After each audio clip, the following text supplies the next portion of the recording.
who this guy Number takes. one, I got a little guy named Bijan Robinson, best Pretty running cool. back in football. He's a young man. He's about to get paid $2 billion after what Achane just got. And Falcons, bad team, but they get beat on the ball. That's really all I can say. Solid. What about you? Who's your number one? I had to go Jameer Gibbs at one. It's just my personal opinion. I've had them both. I did have Bijan his rookie year, so I just hold a little bit of a grudge against him. And then kind of my other thought is just with I just don't think Atlanta's going to be very good this year or going forward. And I mean, I watched Kevin Stefanski call a lot of games for Cleveland, and his RB1s just don't get the ball. They just don't get it enough. I think, especially with David Montgomery leaving finally, I don't think Pacheco is going to take the same clip that Bijan took. So I would be thrilled to see. I just think Jameer Gibbs is going to have a better year. I think he'll get the ball more, be ahead more. Doesn't have Tua playing quarterback for him. Indeed, hard to argue with any of that. But you're never going to believe who I have at my number two.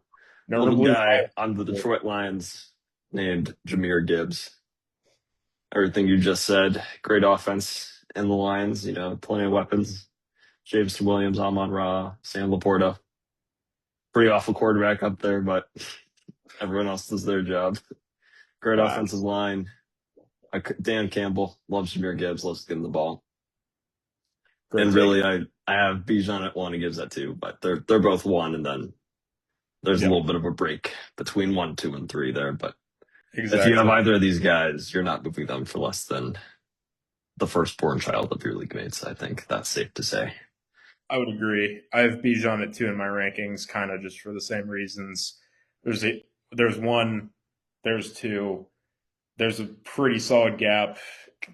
Then it's going to get a little more into an argument here probably, but those first 2 picks, kind of just 1 and 2. Those are the 2 guys. Yeah, who'd you have at number 3? Thank you for asking, sir. I gotta look at my list here. I did this by overall, not by position, but looks like I have Ashton Genty here at number 3. Great draft capital. Raiders, not exactly the 2000 Rams last year, but they got a great coach in Clint Kubiak. They got Fernando Mendoza coming in, who you might not have loved him in Indiana, but he will certainly be better than Geno Smith. As low of a bar as that is, he will certainly outperform Geno this year. And Clint Kubiak, you saw what he did with Kenneth Walker, especially in the playoffs once the goal line merchant Zach Charbonnet got hurt. And I think Ashton Genty will be feeding families this year in fantasy football. I would agree. For a guy who had about 1,000 yards last year on the ground behind absolutely nobody playing on the offensive line. The offensive line of hopes and prayers. Exactly. I really don't see any way that his sophomore year would be any worse than that. And I think it only goes up from here. 5 receiving touchdowns, too, is a little underrated. He had a couple huge games last year. I did switch it up. My number 3 guy, I did go Devon Achane in my 3 spot, especially since he just got paid. I think he's going to have a really big year in that offense. I think Bobby Sloak's a great offensive coordinator. I think the Texans did him dirty. Now I have a podcast where I can say that. So I really think he'll kind of eat in that kind of West Coast running scheme, similar to what Green Bay ran last year. So I think he'll have a big year. I do have Ashton Genty in the 4 spot on my rankings. Not that. Okay. There. Yeah. But. Great picks. For my number 4, I do not have Devon Achane. I have Jeremiah Love, this year's 101 Arizona Cardinal. Really just, he's a couple years younger than Devon Achane. I like Devon Achane. I just don't think that Dolphins offense is going to do anything anytime soon with their wide receiver room filled with big if guys. And he's going to be the only guy in the offense. I feel like it's going to be easier to key in on him and just put 25 guys in the trenches, stop at the line of scrimmage. But Jeremiah Love, early draft pick, I can't think of the last running back that was taken inside of the top 10 that busted.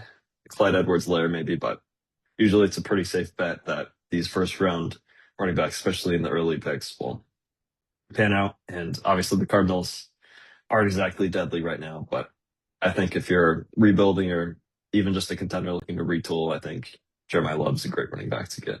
And that's why I've got him at 4. I think that is very good analysis there. Obviously, Jeremiah Love, first running back taken in the top 5 since Saquon. So that's a pretty high bar. I did go a little different direction for mine. For my number 5 guy, I went Trevion Henderson. I I think he's going to start to get the ball more. I think eventually Mike Vrabel, if he can spend more time with his wife and figuring out how to actually run a team, I think we could start to see Trevion Henderson get the ball a little bit more. I think the flashes were there his rookie year. And I mean, he had a couple of huge games. The game against Buffalo kind of went off at the end of the year. He had another huge game against Tampa towards the end of the year. Just a huge yards per carry threat. And especially, I mean, they just got A.J. Brown. I don't think he's going to see a stacked box much. I think we saw the same impact. Derrick Henry's career took off once A.J. Brown got there. Saquon's best year was his first year in Philly with A.J. Brown. Just having a guy like that outside to keep the box from being stacked has a huge impact on the game. So I have Trevion Henderson at 5. Great pick, great pick. My only concern with Trevion Henderson, I had him last year, and every game I just watch the cashier posing as an NFL running back named Ramondre Stevenson steal all of his touches for seemingly no reason. That very well might happen again. Ramondre might just be friends with Diana Rossini or something. We don't know. But certainly Trevion Henderson is definitely a much better running back than Ramondre. Not really sure what Mike Vrabel's cooking. But anyway, my number 5 here, I have a guy we just mentioned, Devon Achane. Even after what I said earlier about Dolphins offense not being very good, I still think Achane, especially for contenders, great pickup. Still fairly young. Got the contract, as you said, as a speedster, and somebody's got to score touchdowns for that offense, and Devon Achane seems like the most likely candidate. I think that's a very good pick. My number 6 guy, I went with James Cook. Every year I hear people talk about fantasy football say, this is the year that James Cook isn't going to pop off. And every year I keep hearing it, and every year I keep starting him, and every year he keeps doing his thing. And he's laid a couple duds, but not a lot. Last year, 1,600 yards on the ground, 12 touchdowns. Only had 2 receiving last year, so it's still 14 touchdown season. I don't know what more you can ask for a guy. He's about to turn 27, but I think he has a couple years left. And just big fan. Think he's going to keep doing his thing. Good pick, good pick. I've certainly been on the receiving end of many James Cook multi-touchdown games. For my number 6, I have a guy who was a rookie last year, drafted to the Chargers, Omarion Hampton.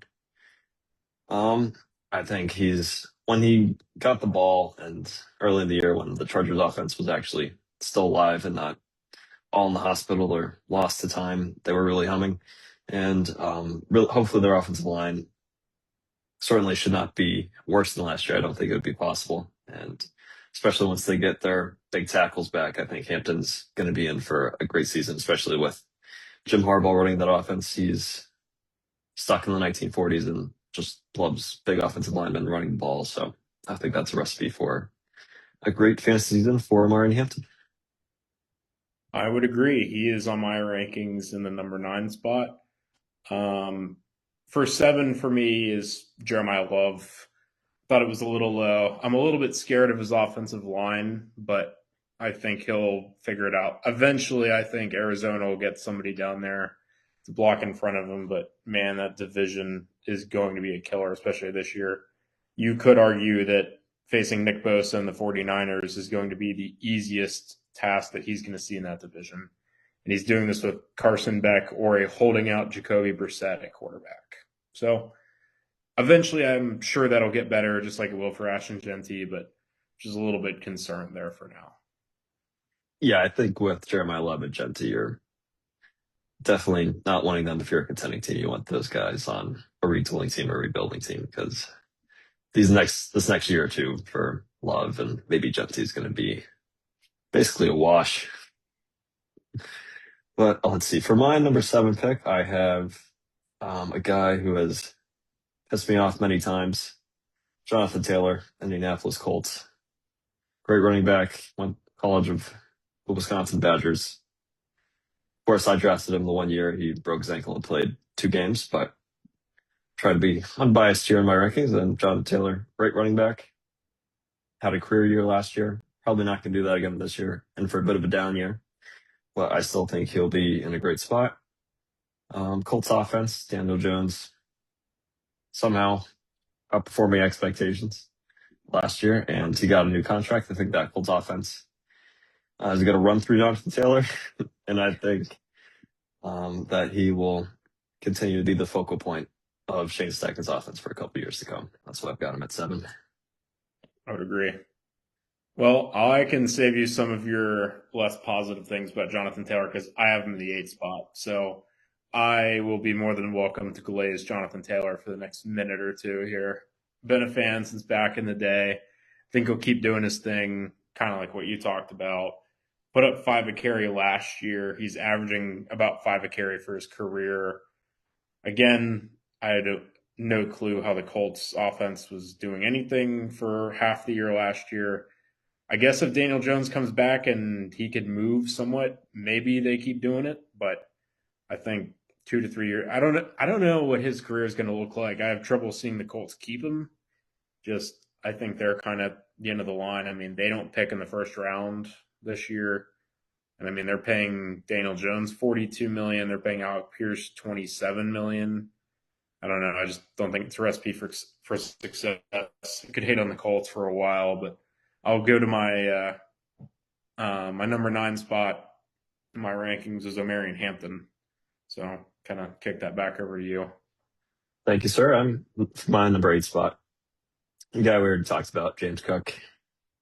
Every year we hear, oh, touchdown regression. He's not going to score any touchdowns this year because people always assume touchdowns will go down, but James Cook continues to prove them wrong.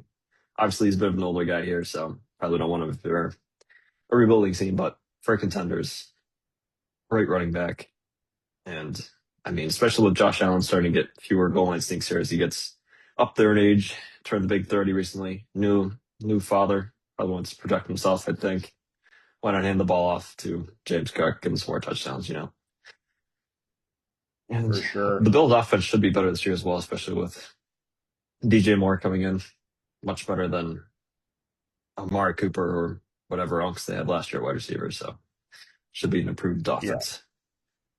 It's been a tough little stretch for them offensively outside of that backfield, but should be starting to turn around.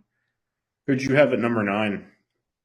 9, I had Trevion Henderson, Ohio State legend.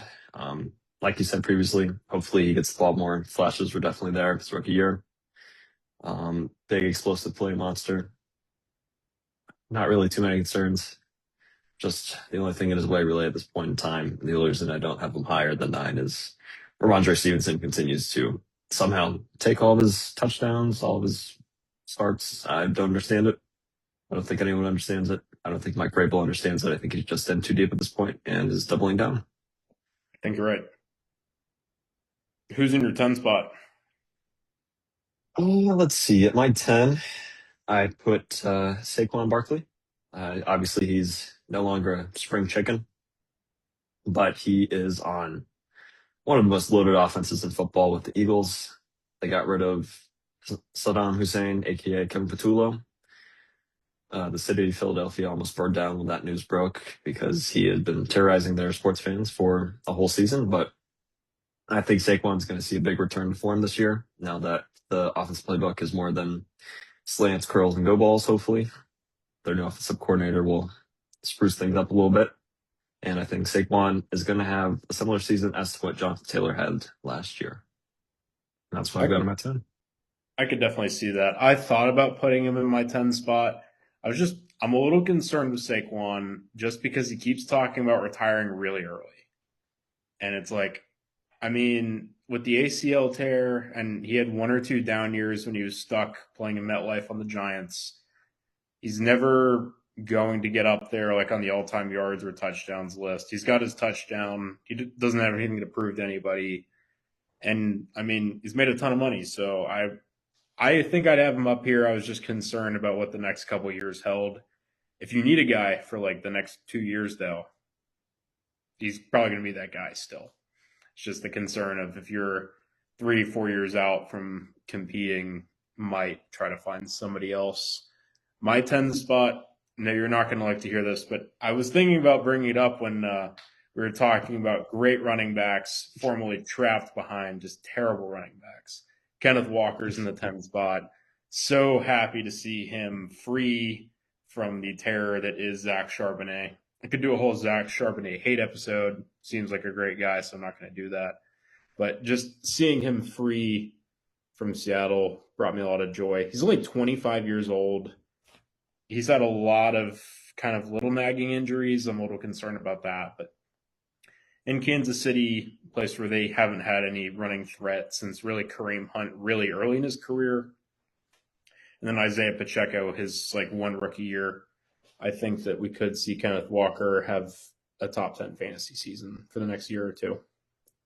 So he rounded out my top 10 list. Yeah, that's a good pick. I just, as an avid Broncos fan, I can't stand to put a Kansas City Chief anywhere in my top 10. And unfortunately, I put Gentry in my top 10, but even though I'm not enough of a hater to deny his talent.